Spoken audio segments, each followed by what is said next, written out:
perkembangan dan perubahan lingkungan hidup. Apa sih lingkungan hidup itu?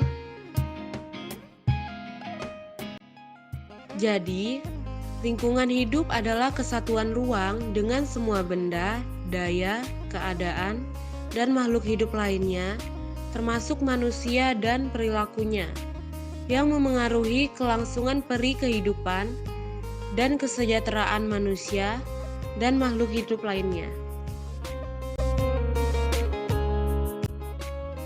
Lalu, untuk keseimbangan lingkungan itu sendiri, ialah kemampuan lingkungan untuk mengatasi tekanan dari alam maupun dari aktivitas manusia dalam menjaga kestabilan hidupnya.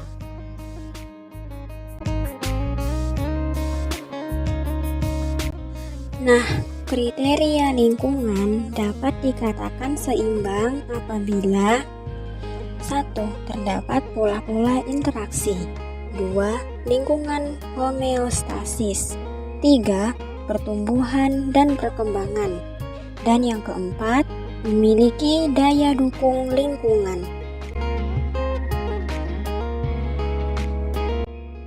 Keseimbangan lingkungan dapat terganggu jika perubahan lingkungan berupa pengurai fungsi dari komponen yang dapat menyebabkan putusnya mata rantai ekosistem. Faktor penyebab perubahan lingkungan dapat dibedakan menjadi dua macam, yaitu faktor alam dan faktor manusia. Pencemaran lingkungan hidup. 2. Pencemaran lingkungan hidup.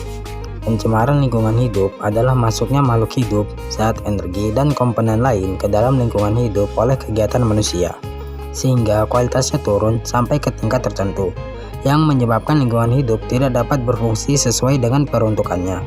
Bahan penyebab pencemaran disebut polutan.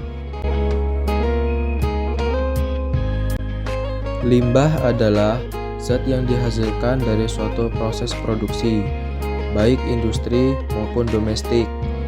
Jadi, limbah adalah sisa suatu usaha atau kegiatan.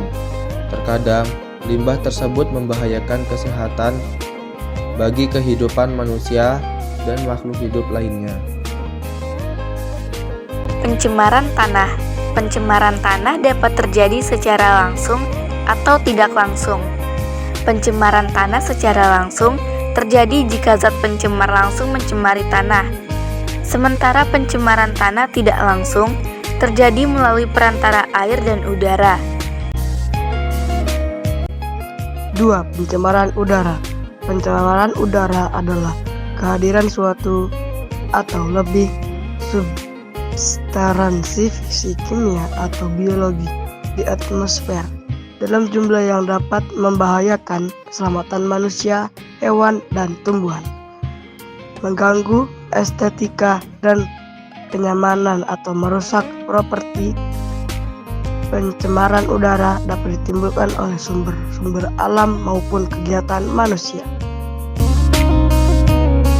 Beberapa zat yang dapat menyebabkan pencemaran udara yaitu 1.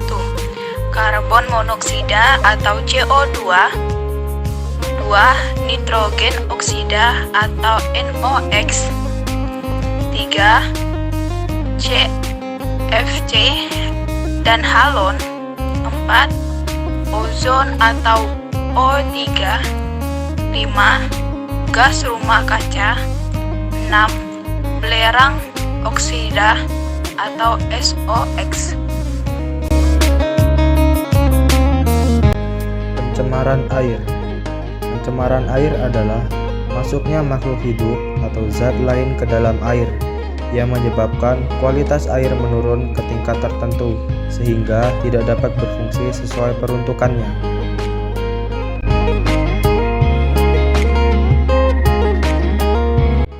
Untuk menentukan air sudah tercemar atau belum dapat dilakukan pengujian terhadap 3 parameter sebagai berikut. 1. Parameter fisik. 2. Parameter kimia. Dan yang ketiga, parameter biologi. 4. Pencemaran suara. Pencemaran suara adalah suara yang tidak diinginkan, mengganggu, dan merusak pendengaran manusia. Contohnya seperti suara konstruksi, suara orang banyak, dan suara petir. Pencemaran suara dapat dibedakan menjadi 4 macam, antara lain kebisingan impulsif, yaitu kebisingan dalam waktu singkat, kebisingan impulsif kontinu, kebisingan yang terjadi terus-menerus tapi hanya sepotong-potong. Kebisingan semi kontinu, kebisingan yang hanya sekejap hilang dan muncul. Kebisingan kontinu, kebisingan yang datang terus-menerus dalam waktu yang cukup lama.